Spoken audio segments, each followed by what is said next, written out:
Hello बच्चों, welcome to the official channel of Vanguard defence academy. Myself Arun Chaudhary. और हम पढ़ रहे थे क्रॉप प्रोडक्शन एंड मैनेजमेंट, जो कि क्लास 9th का टॉपिक है।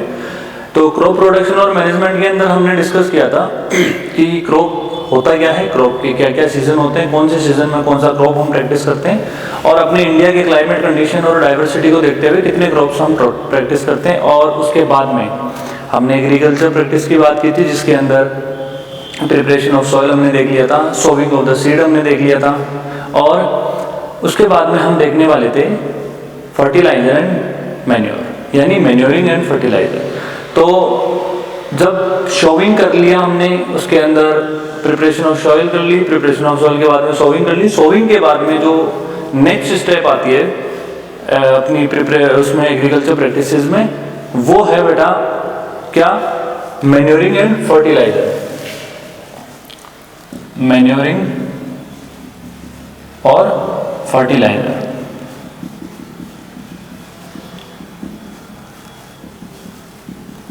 अब ये मैन्योरिंग और फर्टिलाइजर होती क्या है, इसके बारे में हम डिटेल में डिस्कस करते हैं। देखो, मैन्योरिंग क्या होता है, फर्टिलाइजर क्या होते हैं। ये एक सब्सटेंस होते हैं जो क्या होते हैं, हम सॉइल के अंदर या फिर हमारी फील्ड के अंदर ऐड करते हैं। अब ये सब्सटेंस क्यों ऐड किए जाते हैं, ये सब्सटेंस इसलिए ऐड किए जाते हैं कि हमारी जो सॉइल है उसके अंदर ये सब्सटेंट एज ए न्यूट्रिशन का काम करते हैं। हम एक्स्ट्रा न्यूट्रिएंट्स, यानी कि हम बोलें अगर हम न्यूट्रिएंट्स ऐड ऑन करते हैं हमारी सॉइल में, जिन न्यूट्रिएंट्स की वजह से हमारी जो फसल है, हमारी फसल की प्रोडक्शन है वो अच्छी हो, हेल्दी फसल हो, उसकी production of seeds, production of fruits अच्छा हो, इस वजह से हम मैन्योरिंग और फर्टिलाइजर करते हैं। अब देखो, मैन्योरिंग और फर्टिलाइजर्स जो होते हैं उनका यूज कैसे होता है और वो क्या क्या बेनिफिट्स होते हैं, उनके क्या क्या ड्रॉबैक्स होते हैं, वो चीज़ें हम दोनों को कंपैरेटिवली एक दूसरे के साथ में डिफरेंस सेट करते हुए हम देखेंगे। ठीक है, तो सबसे पहले हम बात करते हैं मैन्योरिंग एंड फर्टिलाइजर्स। जैसे कि मैंने बताया कि मैन्योरिंग और फर्टिलाइजर क्या है, कुछ सब्सटेंस हैं जो सिर्फ और सिर्फ हम किस लिए यूज करते हैं, to add on the nutrients. अब ये न्यूट्रिएंट्स किस लिए काम में आएगी, ये न्यूट्रिएंट्स काम आएगी हमारी क्रॉप की प्रोडक्शन को, उसकी ग्रोथ को, ठीक है, और अच्छी यील्ड प्रोडक्शन हो, ठीक है, जैसे कि सीड्स वगैरह बल्क में या अच्छी प्रोडक्शन ऑफ सीड हमें मिले। तो ये सारी चीजें क्यों, जब हम मैन्योरिंग और फर्टिलाइजर हम यूज करते हैं तो इन सारी चीजों का हमें क्या मिलता है, बेनिफिट मिलता है।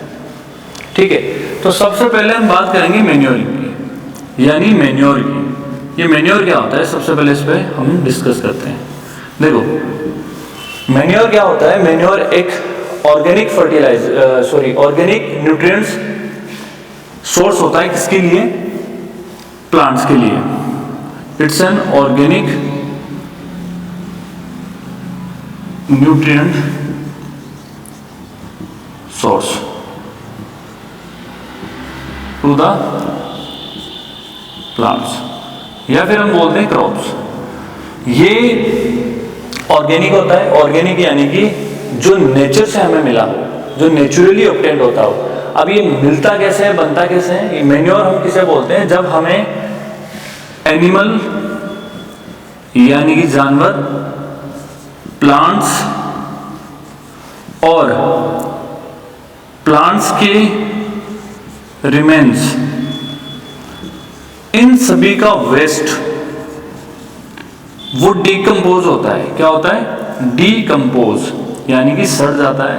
बैक्टीरियाज, टर्माइट्स जो भी हैं, या माइक्रोबियल जितने भी चीजें हैं जो डीकंपोजिशन का काम करती है, वो सारी चीजें होने के बाद में, डीकंपोज होने के बाद में ये टर्न हो जाता है किसमें, मैन्योर में।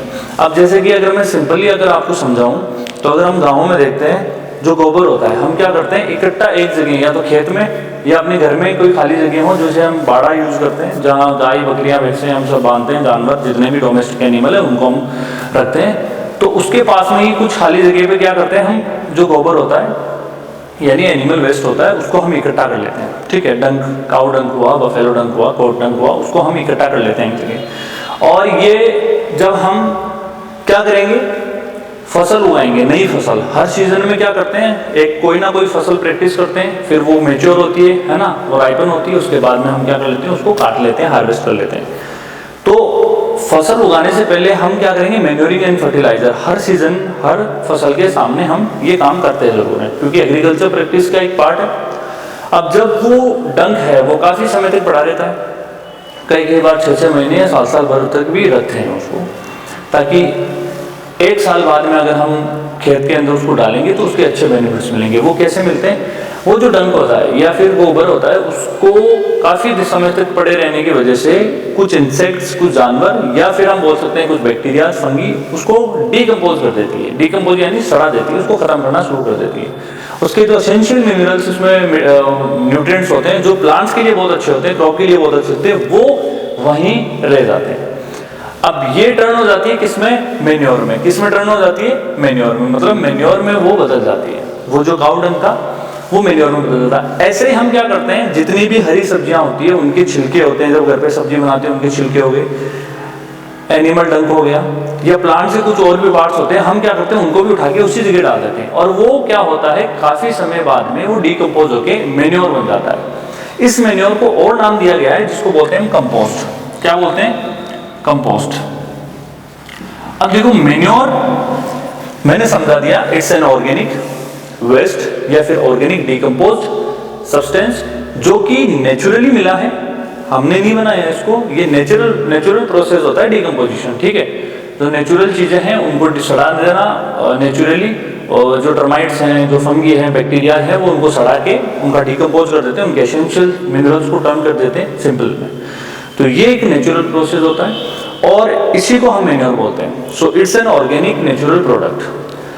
अब हम दूसरी बात करते हैं, दूसरा है फर्टिलाइजर। फर्टिलाइजर क्या होता है, फर्टिलाइजर के बारे में सबने सुना है, जो आजकल जब खेती करते हैं वो सब फर्टिलाइजर का वाइडली यूज करते हैं, बहुत अच्छी तरीके से भरपूर मात्रा में यूज करते हैं। फर्टिलाइजर होता क्या है, सुनो। फर्टिलाइजर इज इनऑर्गेनिक सब्सटेंस, यानी कि मैं बोल दूं ये एक इनऑर्गेनिक सॉल्ट है। फर्टिलाइजर्स क्या होते हैं, इनऑर्गेनिक सॉल्ट होते हैं जिन्हें हम बनाते हैं फैक्ट्रीज में, हम बनाएंगे फैक्ट्रीज में। और भाई इनऑर्गेनिक सॉल्ट है तो यानी कि they are made up of chemicals,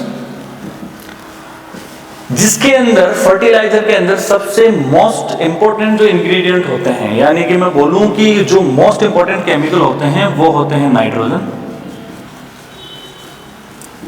phosphorus और पोटेशियम। अब ये तीन जो होते हैं NPK, these are the most important nutrient या एलिमेंट जो नेसेसरी होता है किसमें, फर्टिलाइजर में। फर्टिलाइजर इनऑर्गेनिक कंपाउंड होते हैं, इनऑर्गेनिक सॉल्ट होते हैं जो केमिकल से बनते हैं, खापे बनते हैं केमिकली, जो जितने भी केमिकल प्रोडक्ट होते हैं वो बनते हैं फैक्ट्रीज में या लैब में। इनका भी काम क्या होता है, ये भी एड ऑन करते हैं। क्या एड ऑन करते हैं बेटा, न्यूट्रिएंट्स एड ऑन करते हैं। जैसे कि न्यूट्रिएंट क्या हुआ, नाइट्रोजन हुआ, पोटेशियम हुआ, फास्फोरस हुआ। ये तीनों ही चीज बहुत ज्यादा मात्रा में प्लांट्स को चाहिए, उनके लिए एक मैक्रो न्यूट्रिएंट की तरह काम करते हैं। कौन सी चीजें करती हैं, नाइट्रोजन, फास्फोरस और potassium, these are the macro nutrients for the plants. तो ये जो मैक्रो न्यूट्रिएंट्स है ये किससे मिलेगा, हमें फर्टिलाइजर से मिलेगा। फर्टिलाइजर बनते हैं केमिकल से, ये बनते हैं किसमें, फैक्ट्रीज में। अब बात हमने कर ली दोनों के बारे में, मैन्योर और फर्टिलाइजर के बारे में, दोनों ही न्यूट्रिएंट्स प्रोवाइड कराते हैं।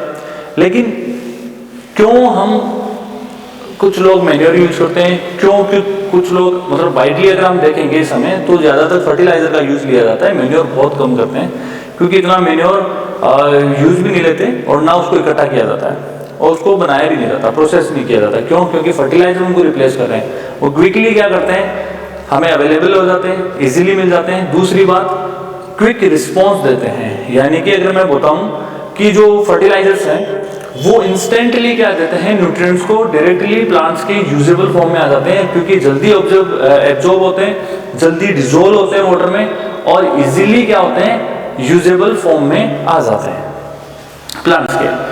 तो इनको, इनमें से कौन सा बेटर है, कौन सा सही है, और क्या चीजें हैं वो हम देखने वाले हैं टेबल के थ्रू।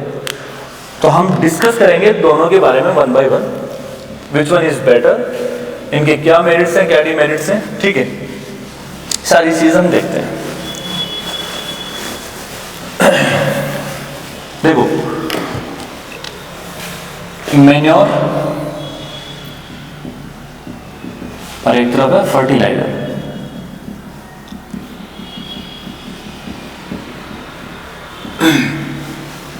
देखो मैन्योर क्या काम करता है, पहली चीज, manure is an organic waste, organic waste.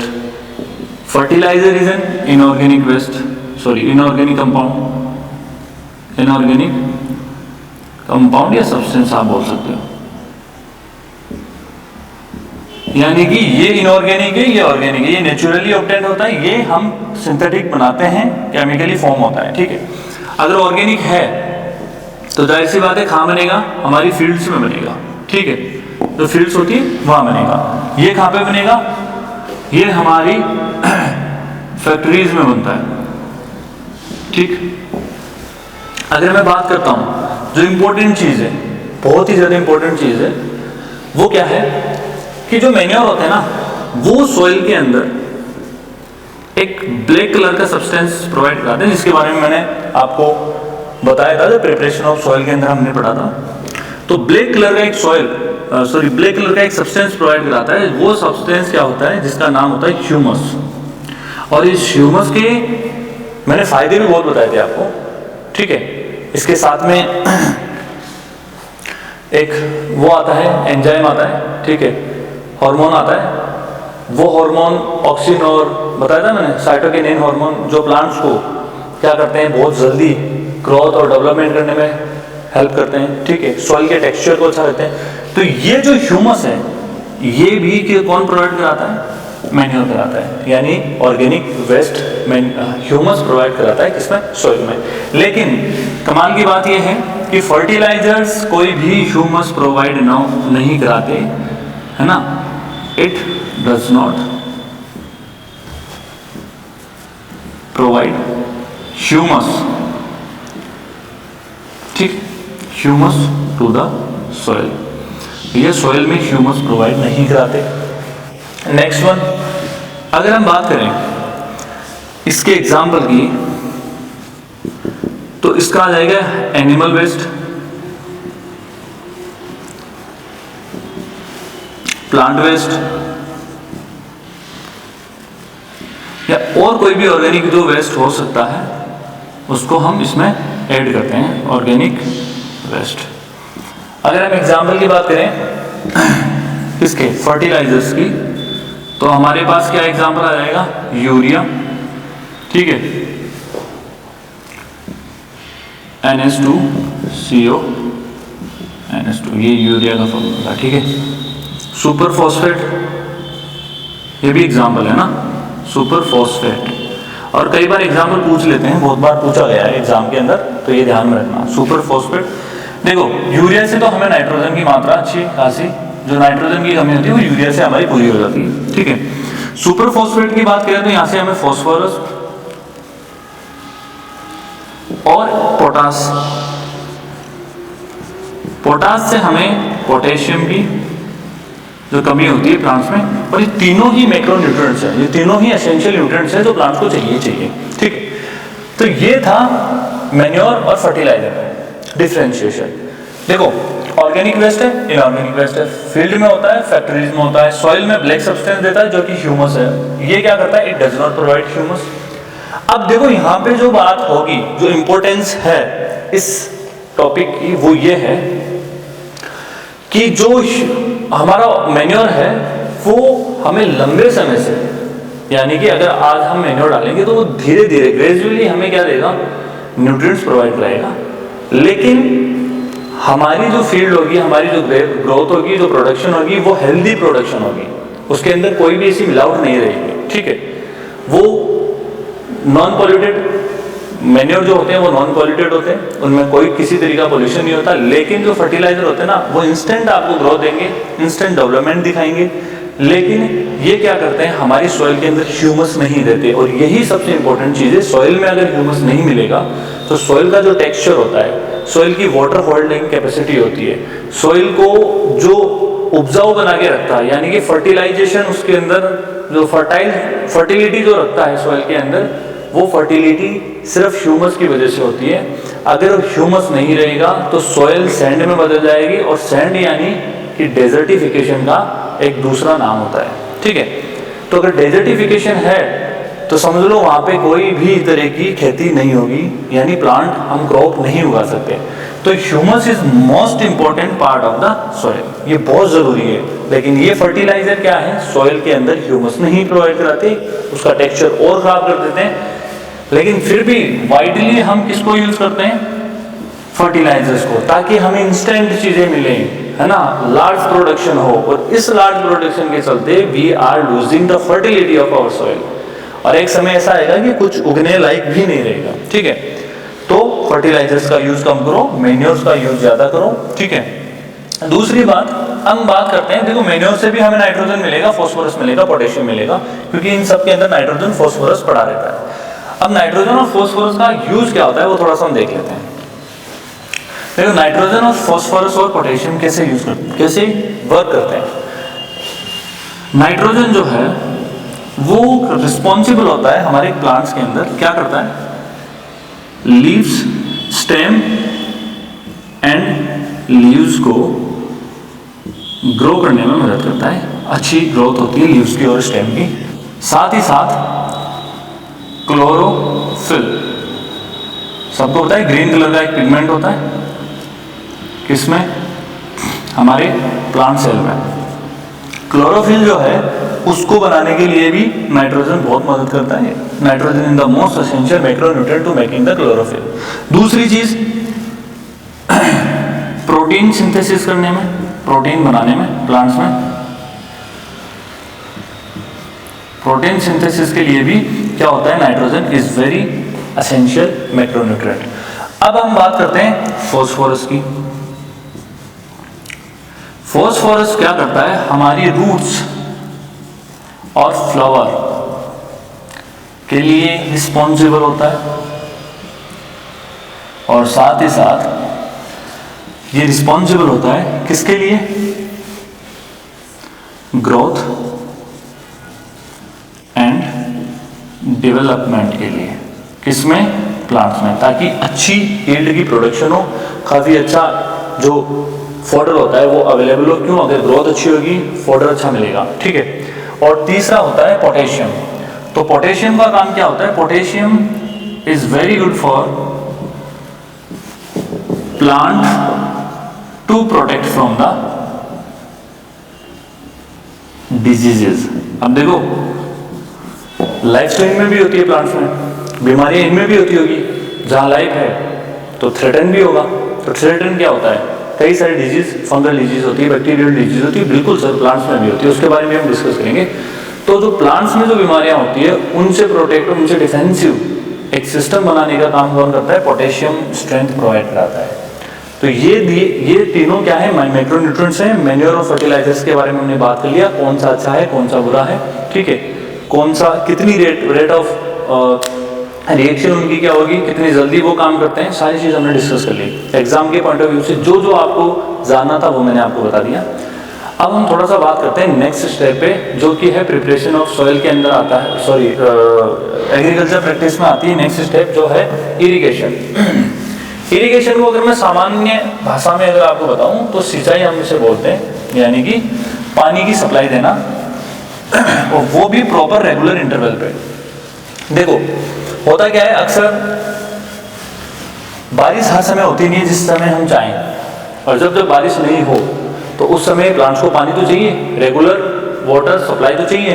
जैसे आज बारिश होगी, 3 दिन 10 दिन बारिश नहीं हुई तो क्या होगा, तो रेगुलर वाटर सप्लाई मिलना उनको, और वो भी एक यूनिफॉर्म लेवल पे। ऐसा नहीं कि थोड़ा ज़्यादा दे दिया किसी को कम दे दिया, नहीं, बराबर मात्रा में, ठीक है। तो uniformly the supply of water at the regular time interval is known as the irrigation, ठीक है, यानी कि सिंचाई। तो इरिगेशन के बारे में थोड़ा सा देख लेते हैं। भाई मैन्योर हमने डाल दिया और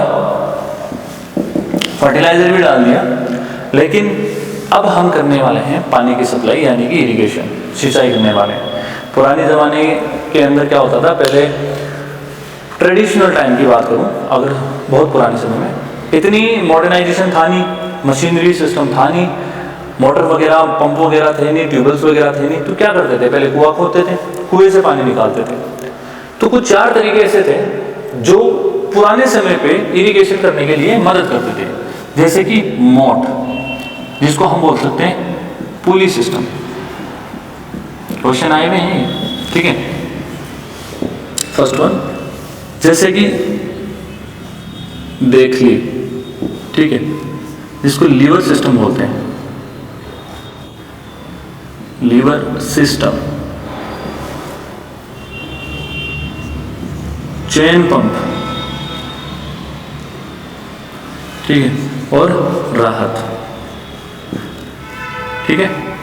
ये पर्शियन सिस्टम है, मतलब पर्शिया के अंदर यूज किया जाता था, तो पर्शियन पीपल थे वो यूज करते थे इसको, और फिर हम भी करने लगे उनके देखे देखे, ठीक है। तो इन चारों सिस्टम के बारे में बात करेंगे। ये चारों के चारे ट्रेडिशनल है, यानी कि पुराने समय पे जो यूज किए जाते थे इरिगेशन के लिए। अब क्या होता था इनमें, वन बाय वन बात करते हैं। पहले बात करते हैं मोट सिस्टम की, यानी पुली सिस्टम। देखो पुली वर्ड से पता चल रहा है खींचना, पुल करना। तो क्या होता था, वेल होती थी, कुआं होता था, कुएं के ऊपर रस्सी डालते थे और क्या करते थे, पानी निकालते थे और सिंचाई करते थे। यानी डायरेक्ट हम क्या करते थे, जो खेत था खेत के अंदर हम फेंक देते थे या फिर उसको छिड़क देते थे।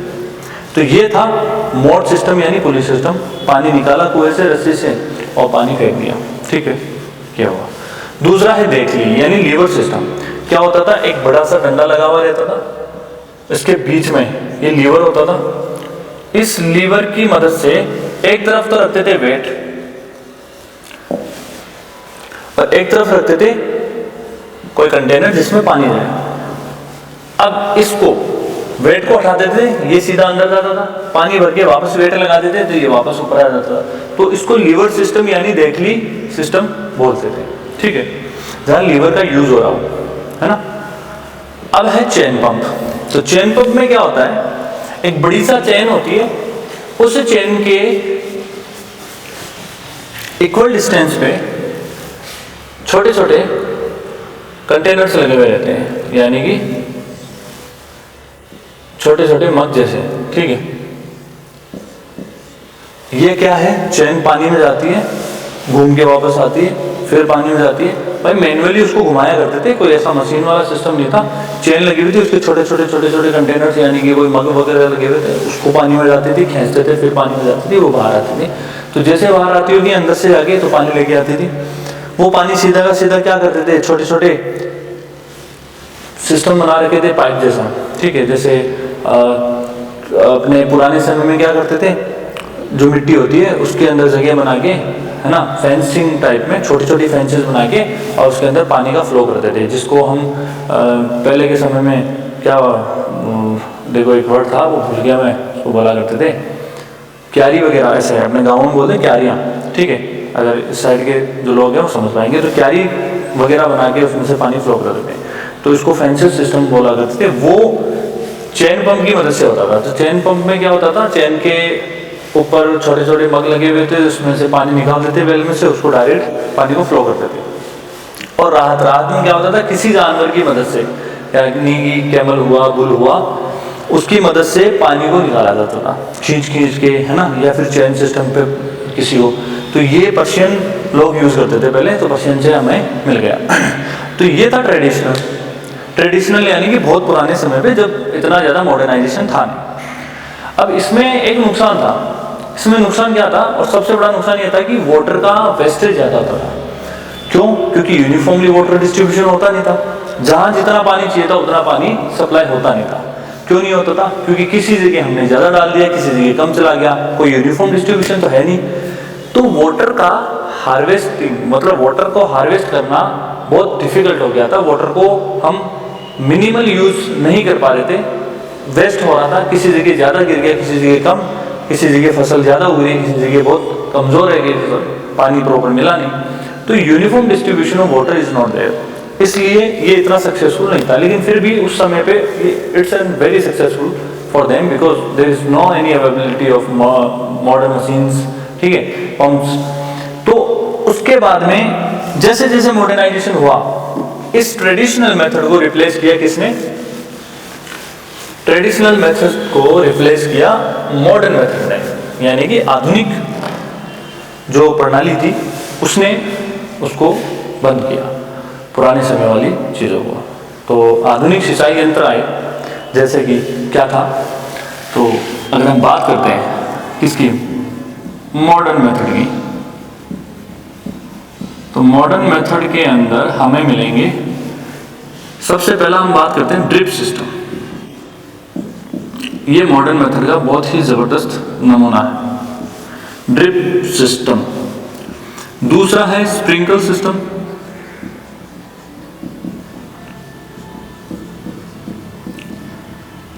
ये स्प्रिंकल सिस्टम है, ये ड्रिप सिस्टम है।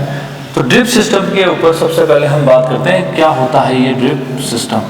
देखो ड्रिप सिस्टम, आजकल जब हम सब्जियां वगैरह उगाते हैं या फिर फ्रूट्स वगैरह उगाते हैं, तो ड्रिप सिस्टम बहुत ही इफेक्टिव और बहुत ही अच्छा सिस्टम है।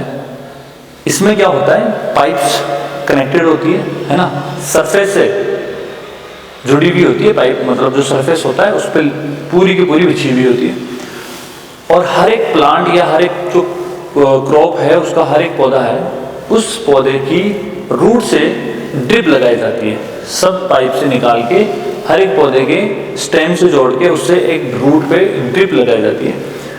और वो ड्रिप में क्या होता है, drop by drop water supply होती है, ठीक है। और वो डायरेक्ट किसको सप्लाई होती है, डायरेक्ट टू द रूट। तो सबसे जबरदस्त चीज इसमें समझने वाली ये है कि अगर कभी क्वेश्चन पूछा जाए कि which is the most water consuming और वाटर हार्वेस्टिंग इरिगेशन सिस्टम, तो बेटा ड्रिप सिस्टम का नाम लेना, क्योंकि 90% ये वाटर का मिनिमल यूज करता है, यानी कि वाटर हार्वेस्ट करता है, यूज ऑफ वाटर, ठीक है। और ये डायरेक्ट इसमें सप्लाई करता है, रूट में सप्लाई करता है। तो वीड कंट्रोल भी बहुत अच्छा खासा होता है, वीड कंट्रोल करता है। वीड कंट्रोल कैसे रहे सर, ये तो कौन सा उठा के या निकाल के फेंक देगा पानी की वजह से वीड, नहीं बेटा। वीड कंट्रोल ऐसे होगा कि जब ये एक प्योर कंसंट्रेटेड एरिया के ऊपर अपनी वाटर को सप्लाई करेगा, यानी कि जिसको जहां पानी देना है ये वहीं देता है, जहां रूट पे डालना है उसी एरिया पे क्या रहेगा, पानी रहेगा। तो जब पानी अगर दूर नहीं जाएगा, फैलेगा नहीं, तो आसपास का जो वीड है उसको वाटर नहीं मिलेगा, तो वो वैसे ही सूख के खत्म हो जाएगा। तो वीड कंट्रोल करने में भी काफी मदद करता है। और तीसरी चीज है uniform water distribution, uniform water distribution, यानी कि सभी पौधों को बराबर बराबर पानी देगा, भेदभाव नहीं करता। ये ऐसे नहीं बोलता कि भाई तेरे को ज्यादा दूंगा, तूने कल अच्छे से काम किया, तेरे को नहीं दूंगा, ऐसा नहीं करता। सबको बराबर बराबर पानी देता है बेचारों को। और इसको यूज लिया जाता है ज्यादातर फ्रूट की और वेजिटेबल क्रॉप के अंदर, यानी अगर हम फल उगा रहे हैं, सब्जियां उगा रहे हैं, फल सब्जियों के अंदर इसका बहुत ही ज्यादा तरीके से यूज लिया जाता है। तो ये था ड्रॉप यानी ड्रिप सिस्टम के बारे में। अब बात करते हैं हम स्प्रिंकल सिस्टम। स्प्रिंकल सिस्टम आपने देखा होगा, सबने देखा है, खेतों में जाते हो तो आपको जहाँ पानी नहीं है वहाँ तो क्या देखोगे, लेकिन जहाँ पानी है, वाटर अवेलेबिलिटी है लैंड में, जहाँ पानी है तो फव्वारे लगे हुए रहते हैं, ठीक है। उन फव्वारों को ही बोला जाता है बेटा स्प्रिंकल सिस्टम। कौन सा? Sprinkle system. होता क्या है, बड़ी पाइप होती है जो वेल से कनेक्टेड होती है, उन बड़ी पाइप से छोटे छोटे क्या है, हॉरिजॉन्टल, ठीक है, छोटे छोटे परपेंडिकुलरली क्या लगे हुए रहते हैं, पाइप लगी हुई रहती है, उन पे होते हैं रोटेटिंग नोजल। तो तो अगर स्प्रिंकल सिस्टम की मैं बात करूं, ये स्प्रिंकल सिस्टम नोजल्स के थ्रू वाटर सप्लाई करता है, और वो नोजल कैसे होते हैं? वो होते हैं रोटेटिंग यानी घूमने वाले, और ये मिमिक्री करता है रेन की, यानी मिमिक ऑफ द रेन। भाई ऐसा लगता है कि रेन की मिमिक्री कर रहा है, यानी उसका नाटक कर रहा है। भाई पाइप लगी है, पाइप के ऊपर जो नोजल लगा हुआ होता है, नोजल में से वाटर सप्लाई होगा, उसमें बहुत छोटा सा होल होता है, तो प्रेशर की वजह से वो स्प्रिंकल होगा, और स्प्रिंकल हो रहा है तो वो रोटेटिंग हो रहा है, साथ में मतलब घूम घूम के स्प्रिंकल हो रहा है, तो चारों तरफ वो वाटर क्या होगा? स्प्रिंकल होगा। इसका क्या होता है? एक कुछ आसपास का एरिया में स्प्रिंकल करता है, कुछ आसपास की फील्ड को, और दूसरी चीज ये यूनिफॉर्मली डिस्ट्रीब्यूट करता है। तो ये भी काफी हद तक पानी को सेव करता है, लेकिन जो ड्रिप सिस्टम है वो इससे ज्यादा इफेक्टिव है। तो स्प्रिंकल सिस्टम आप समझ गए होंगे, uniform distribution of water, minimal use of water, और इसका यूज ज्यादातर लिया जाता है जब सरफेस ऑफ लैंड यानी फील्ड इज अनइक्वल, यानी कि अगर जो सरफेस है वो इक्वल नहीं है, कहीं ज्यादा ऊपर है, कहीं नीचे है, ऊबड़ खाबड़ है, तो वहां पे स्प्रिंकल सिस्टम का ही सबसे ज्यादा यूज लिया जाता है। तो आज हमने देखा मैन्योर एंड फर्टिलाइजर के बारे में, और इरिगेशन सिस्टम के बारे में हमने बात कर ली। फर्टिलाइजर्स और मैन्योर के अंदर हमने देख लिया कि मैन्योर क्या होते हैं, कैसे बनते हैं, what are the examples, what are the fertiliser, what is the use of fertiliser, और हमने देखा इरिगेशन सिस्टम के बारे में, how the traditionally we used to supply the water to the crop, and how in the modern time the everything is changed by the help of drip system and the sprinkle system। ये सारी चीजें हमने देखी। इनके ऊपर जो questions बन सकते हैं, उन क्वेश्चंस के ऊपर जितने इंफॉर्मेशन आपको चाहिए थी मैंने आपको दे दी। इन टॉपिक्स को आप बार बार देखिए, और प्लीज जो बच्चे ये RIMC RMS सैनिक की जो तैयारी कर रहे हैं, और आपके साथी जो कर रहे हैं, उनको भी आप ये क्लासेस शेयर कीजिए, ताकि बेचारे उनका भी कुछ भला हो जाए, ठीक है। और साथ ही साथ आप भी इनको रेगुलर देखते रहिए, ठीक है। कोई भी डाउट्स हो, कोई भी चीज़ें आपको नहीं समझ में आती, आप पूछ सकते हो। यू कैन, उसमें कॉन्टैक्ट नंबर भी है सर नीचे, अगर वैसे नहीं समझ में आता तो आप कॉन्टैक्ट करके भी हमसे बात कर सकते हो, ठीक है। तो आज के लिए इतना ही। Thank you so much, have a nice day. जय हिंद, जय भारत।